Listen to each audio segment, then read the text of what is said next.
Hi everyone, welcome to GK smart. GK smart চ্যানেলে তোমাদের স্বাগত। আজকে আমরা ডাব্লিউবিপি, কেপি এবং ডাব্লিউবিপি এসআই এর বিগত 15 বছরের প্রশ্নাবলী নিয়ে আলোচনা করব। এর আগে তোমাদের ডাব্লিউবিপি লেডি কনস্টেবল মেন্স 2024-এর পেপার করানো হয়েছে। ডাব্লিউবিপি লেডি কনস্টেবল পিলি 2023-এর পেপার করানো হয়েছে। এছাড়াও কলকাতা পুলিশ এসআই পিলি 2024 করানো হয়েছে। কলকাতা পুলিশ কনস্টেবল প্রিলি 2023 করানো হয়েছে। Kolkata police constable mains 2023, constable পিলি পরীক্ষা 2021, কনস্টেবল পিলি পরীক্ষা 2019 এবং কনস্টেবল পিলি পরীক্ষা 2018 এবং আজকে তোমাদের 15 নম্বর ক্লাসে হতে চলেছে কনস্টেবল পরীক্ষার 2016 পেপার। তো এর আগে আমি 14টা ক্লাস করিয়েছি।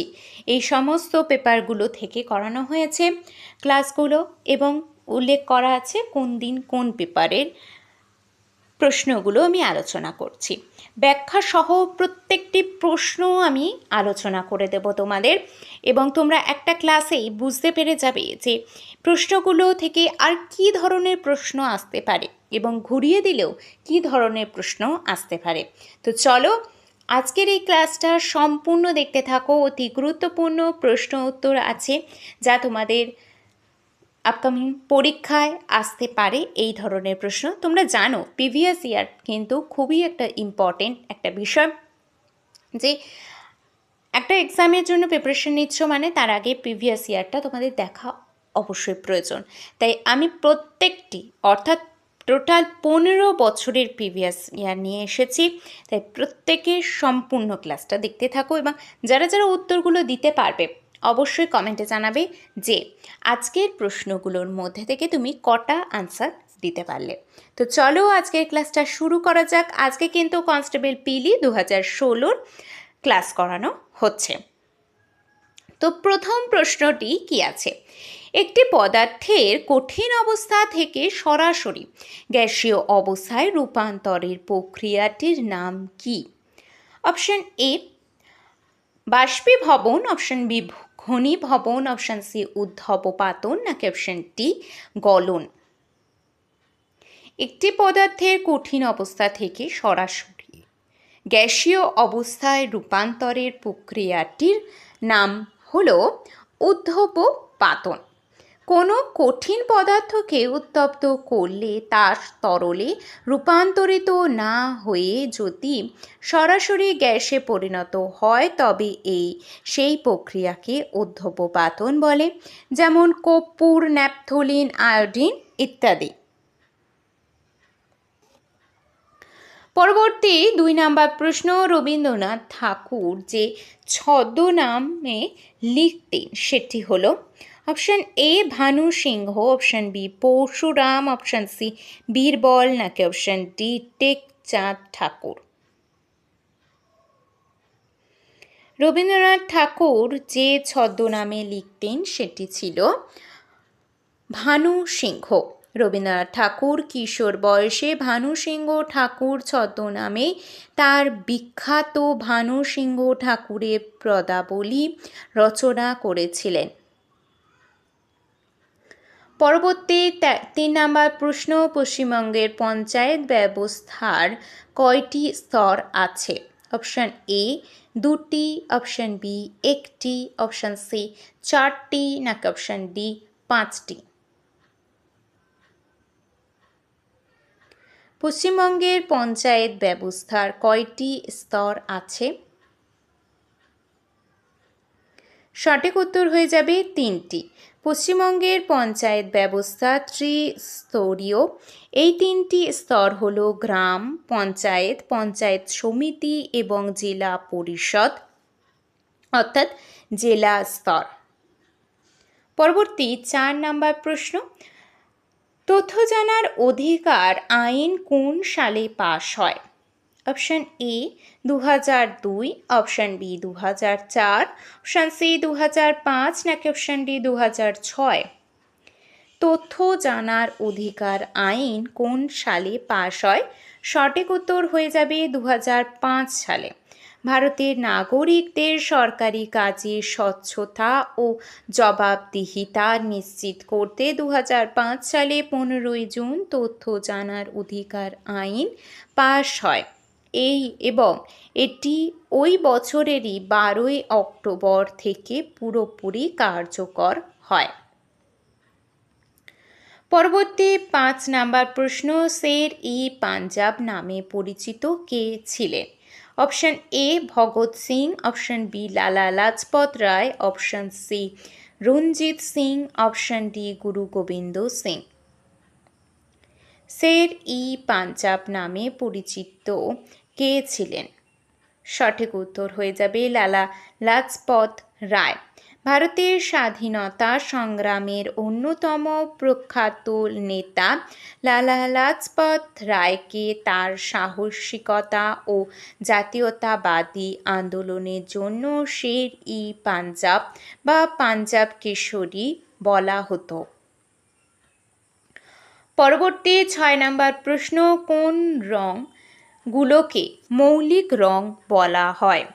অপশন এ লাল, নীল, সবুজ, অপশন বি লাল, হলুদ, সবুজ, অপশন সি লাল, নীল ও হলুদ, নাকি অপশন ডি নীল, হলুদ ও সবুজ।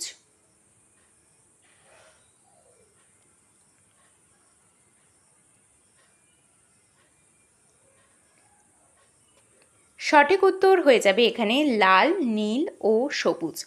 আমাদের চোখের রেটিনায় যে আলোক সংবেদী কোষ থাকে সেগুলো মূলত এই 3টি রঙের আলোতেই সাড়া দেয়। এই 3টি রঙের আলোকে বিভিন্ন অনুপাতে মেশালে অন্য যে কোনো রঙের আলো তৈরি করা সম্ভব। এমনকি এই 3টি আলো একসঙ্গে মিশে সাদা আলো তৈরি করে। আমাদের টিভি, কম্পিউটার বা মোবাইল স্ক্রিনে এই RGB পদ্ধতি ব্যবহার করা হয়। পরবর্তী প্রশ্ন 7 নাম্বার, ঝুম কথাটি কি বোঝাতে ব্যবহার করা হয়? অপশন এ এক ধরনের লোকনৃত্য, অপশন বি উত্তর পূর্ব ভারতের কৃষিকাজ, অপশন সি এক ধরনের উপজাতি, নাকি অপশন ডি হিমালয়ের একটি নদী। ঝুমু কথাটি কি বোঝাতে ব্যবহার করা হয়? সঠিক উত্তর হয়ে যাবে উত্তর পূর্ব ভারতের কৃষিকাজ। ঝুমু চাষ হলো একটি প্রাচীন ও প্রাথমিক স্থানান্তর কৃষি পদ্ধতি। ভারতের উত্তর পূর্ব পার্বত্য অঞ্চলে যেমন আসাম, মেঘালয়, মিজোরাম বনের গাছপালা কেটে ও পুড়িয়ে পরিষ্কার করে সাময়িকভাবে এই পদ্ধতিতে চাষবাস করা হয়।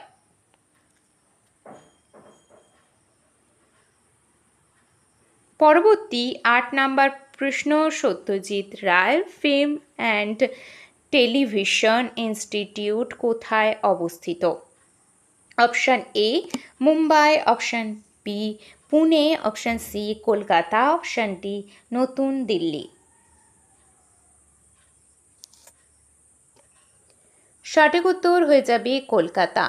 অস্কার জয়ী চলচ্চিত্র পরিচালক সত্যজিৎ রায়ের নামানুসারে 1995 সালে কলকাতায় এই বিখ্যাত চলচ্চিত্র শিক্ষা প্রতিষ্ঠানটি গড়ে ওঠে। এটি ভারতের তথ্য ও সম্প্রচার মন্ত্রকের অধীনে একটি স্বায়ত্তশাসিত প্রতিষ্ঠান। পরবর্তী 9 নাম্বার প্রশ্ন, এলিসা টেস্ট কোন রোগে শনাক্ত করতে সাহায্য করে? Option A malaria, option B typhoid, option C HIV বা এইডস, নাকি option D cancer. ELISA test কোন রোগে শনাক্ত করতে সাহায্য করে? সঠিক উত্তর হয়ে যাবে HIV বা এইডস।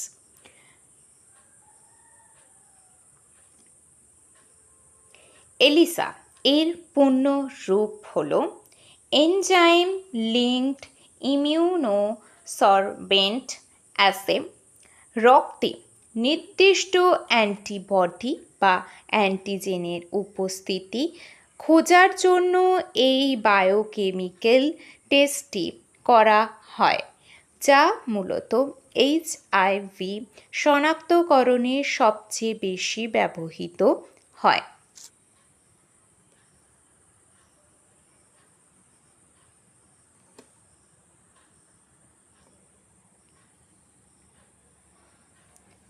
পরবর্তী 10 নম্বর প্রশ্ন, FIR এর পূর্ণ রূপ কি?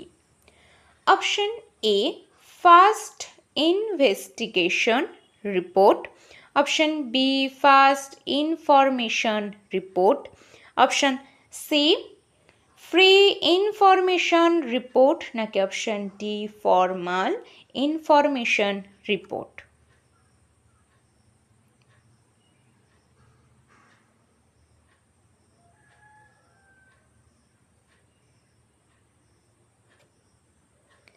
সঠিক উত্তরটি হয়ে যাবে FIR এর পূর্ণ রূপ হল ফার্স্ট ইনফরমেশন রিপোর্ট। কোনো ধর্তব্য অপরাধ ঘটলে পুলিশের কাছে আইনি প্রক্রিয়ায় লিখিত বা মৌখিকভাবে যে প্রাথমিক তথ্য বা অভিযোগ দায়ের করা হয় তাকেই সংক্ষেপে FIR বা প্রথম তথ্য বিবরণী বলা হয়। পরবর্তী 11 নম্বর প্রশ্ন, নিচের কোনটি ভারতীয় সংসদের অধিবেশন নয়? অপশন এ বাজেট অধিবেশন, অপশন বি বর্ষাকালীন অধিবেশন, অপশন সি শীতকালীন অধিবেশন, নাকি অপশন ডি গ্রীষ্মকালীন অধিবেশন।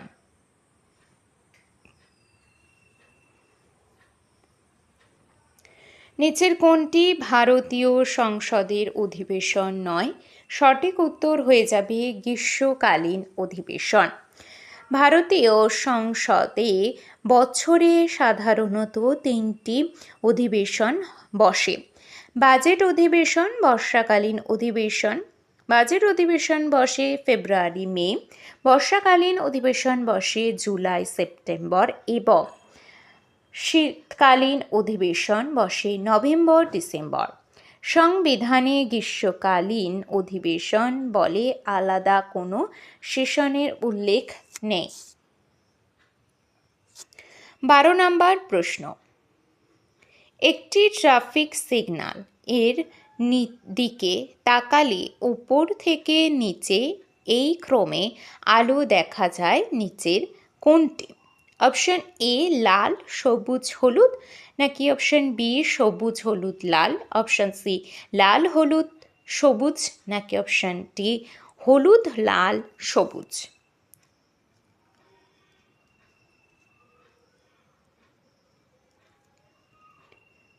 সঠিক উত্তরটি এখানে হবে লাল হলুদ সবুজ। আন্তর্জাতিক নিয়ম অনুযায়ী স্ট্যান্ডার্ড ট্রাফিক সিগন্যালে আলোর ক্রমটি সবসময় উপর থেকে নিচে যথাক্রমে লাল অর্থাৎ থামার জন্য, হলুদ প্রস্তুত হওয়ার জন্য এবং সবুজ যাওয়ার জন্য হিসাবে সাজানো থাকে। পরবর্তী 13 নম্বর প্রশ্ন, প্রতি বছর কোন দিনটি বিশ্ব পরিবেশ দিবস হিসেবে পালিত হয়? অপশন এ 5ই জুন, অপশন বি 5ই জুলাই, অপশন সি 22শে এপ্রিল, নাকি অপশন ডি 5ই সেপ্টেম্বর। সঠিক উত্তর হয়ে যাবে 5ই জুন। পরিবেশ সুরক্ষার প্রতি বিশ্ববাসীকে সচেতন করতে 1974 সাল থেকে প্রতি বছর 5ই জুন তারিখটি রাষ্ট্রপুঞ্জের উদ্যোগে বিশ্ব পরিবেশ দিবস হিসেবে পালন করা হয়।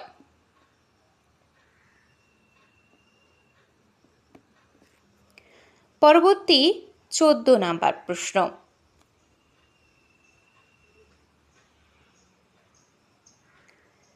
কম্পিউটার সফটওয়্যারে পিডিএফ কথাটির পূর্ণ রূপ কী? দেখবে আমরা তোমাদের পিডিএফ দিই এবং তোমরা পিডিএফ থেকে অনেক সময় পড়ে থাকো। সেই পিডিএফের ফুল ফর্ম কী বা পূর্ণ রূপ কী? Option A printable document format, option B portable document format, option C public document file, নাকি option D portable page format. সঠিক উত্তরটি হবে option B portable document format. PDF হলো অ্যাডোবি দ্বারা তৈরি একটি জনপ্রিয় ফাইল ফরম্যাট, যে কোনো ডিভাইস বা অপারেটিং সিস্টেমে ফাইলের মূল লেআউট ও ফন্ট অপরিবর্তিত রেখে সহজে শেয়ার ও প্রিন্ট করার সুবিধার জন্য একে পোর্টেবল অর্থাৎ সহজে বহনযোগ্য বলা হয়।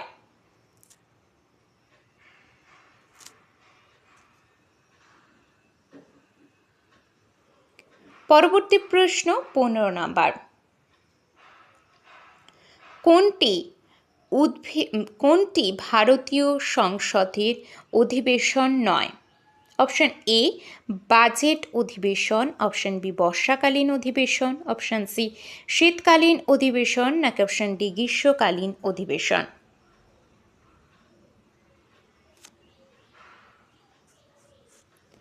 সঠিক উত্তরটি হয়ে যাবে গ্রীষ্মকালীন অধিবেশন। ভারতীয় সংসদে বছরে সাধারণত 3টি অধিবেশন বসে: বাজেট অধিবেশন, বর্ষাকালীন অধিবেশন এবং শীতকালীন অধিবেশন। সংবিধানে গ্রীষ্মকালীন অধিবেশন বা আলাদা কোনো সেশন উল্লেখ নেই। 16 নম্বর প্রশ্ন। যে গ্রন্থিটি মস্তিষ্কের সবচেয়ে কাছে অবস্থিত সেটি হলো অপশন এ থাইরয়েড গ্রন্থি, অপশন বি পিটুইটারি গ্রন্থি, অপশন সি অ্যাড্রিনাল গ্রন্থি, নাকি অপশন ডি অগ্ন্যাশয়। সঠিক উত্তর হয়ে যাবে পিটুইটারি গ্রন্থি। পিটুইটারি গ্রন্থিটি মানব মস্তিষ্কের গোড়ায় হাইপোথ্যালামাসের নিচে অবস্থিত। এটি মানব দেহের প্রধান বা প্রভু গ্রন্থি নামেও পরিচিত, কারণ এটি থেকে নিঃসৃত হরমোন শরীরের অন্যান্য গ্রন্থিগুলোকে নিয়ন্ত্রণ করে। পরবর্তী 17 নম্বর প্রশ্ন। সবচেয়ে বেশি জনঘনত্বপূর্ণ রাজ্যটির নাম কি? Option A Paschimbanga, option B Uttar Pradesh, option B Bihar, নাকি অপশন ডি মহারাষ্ট্র।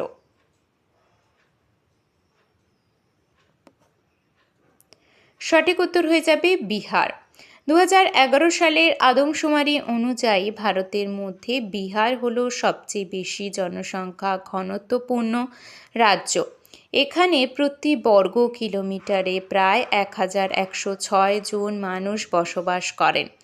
উল্লেখ্য, 2011 সালের আগে পশ্চিমবঙ্গ এই তালিকার শীর্ষে ছিল। পরবর্তী 18 নম্বর প্রশ্ন। দীপা কর্মকার অলিম্পিকে কোন খেলায় অংশগ্রহণ করেছিলেন? Option A badminton, option B gymnastic, option C কুস্তি, নাকি অপশন ডি শুটিং। সঠিক উত্তর হয়ে যাবে জিমন্যাস্টিক। ত্রিপুরার মেয়ে দীপা কর্মকার ভারতের একজন বিখ্যাত আর্টিস্টিক জিমন্যাস্ট। তিনি 2016 সালে রিও অলিম্পিকে জিমন্যাস্টিক্সের ফাইনালে ওঠে ইতিহাস গড়েছিলেন এবং 4র্থ স্থান অধিকার করেছিলেন। অলিম্পিকে অংশগ্রহণকারী তিনি প্রথম ভারতীয় মহিলা জিমন্যাস্ট। 19 নম্বর প্রশ্ন। ভারতবর্ষে টাকার যোগান কারা নিয়ন্ত্রণ করে? অপশন এ অর্থ মন্ত্রক, option B State Bank of India, option C ভারতীয় রিজার্ভ ব্যাংক, নাকি অপশন ডি নিয়তি কমিশন। সঠিক উত্তর হয়ে যাবে ভারতীয় রিজার্ভ ব্যাংক। ভারতের কেন্দ্রীয় ব্যাংক হলো ভারতীয় রিজার্ভ ব্যাংক। দেশের মুদ্রা বা টাকার যোগান, সুদের হার এবং মুদ্রাস্ফীতি নিয়ন্ত্রণ করার মূল দায়িত্ব আইনিভাবে এই ব্যাংকের আর্থিক নীতির উপর ন্যস্ত থাকে। পরবর্তী 20 নম্বর প্রশ্ন, একমাত্র মহিলা সম্রাজ্ঞী যিনি দিল্লির সিংহাসনে আসীন হয়েছিলেন তার নাম কি? Option A Nurjahan, option B Sultana Razia, option C Chand Bibi, নাকি অপশন ডি দুর্গাবতী?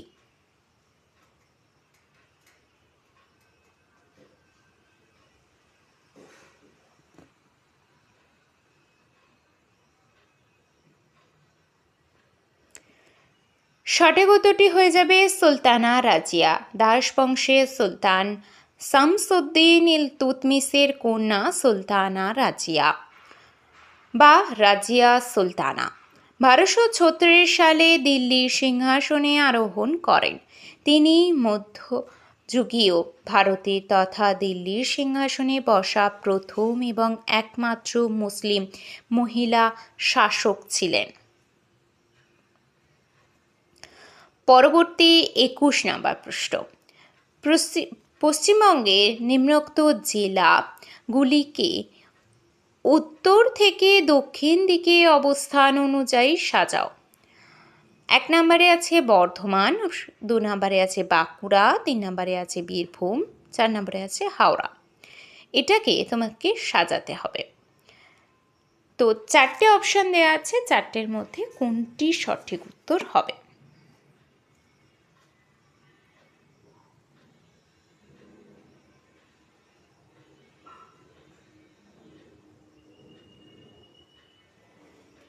সঠিক উত্তরটি এখানে হবে অপশন সি, অর্থাৎ বীরভূম, বর্ধমান, বাঁকুড়া, তারপরে হাওড়া। পশ্চিমবঙ্গের মানচিত্র লক্ষ্য করলে দেখা যায় উল্লিখিত জেলাগুলির মধ্যে সবচেয়ে উত্তরে অবস্থিত বীরভূম। বীরভূমের ঠিক নিচে দক্ষিণে রয়েছে বর্ধমান জেলা। বর্ধমানের দক্ষিণ পশ্চিমে অবস্থান করছে বাঁকুড়া এবং এই সবকটি জেলার নিচে অর্থাৎ সবচেয়ে দক্ষিণে অবস্থিত হাওড়া জেলা।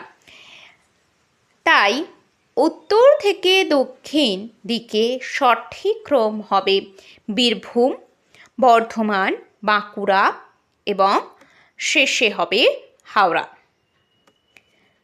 তো আজকে তোমাদের এই 21টি প্রশ্ন ছিল প্রিভিয়াস ইয়ারের।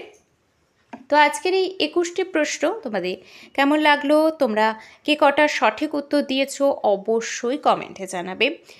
চ্যানেলটি অবশ্যই সাবস্ক্রাইব করে রাখবে এবং ক্লাসটা ভালো লেগে থাকলে অবশ্যই একটি লাইক করো এবং প্রত্যেককে বলবো টেলিগ্রাম চ্যানেল এবং হোয়াটসঅ্যাপ গ্রুপে অবশ্যই জয়েন হয়ে নেবে ঠিক টাইমে নোটিফিকেশানগুলো পাওয়ার জন্য।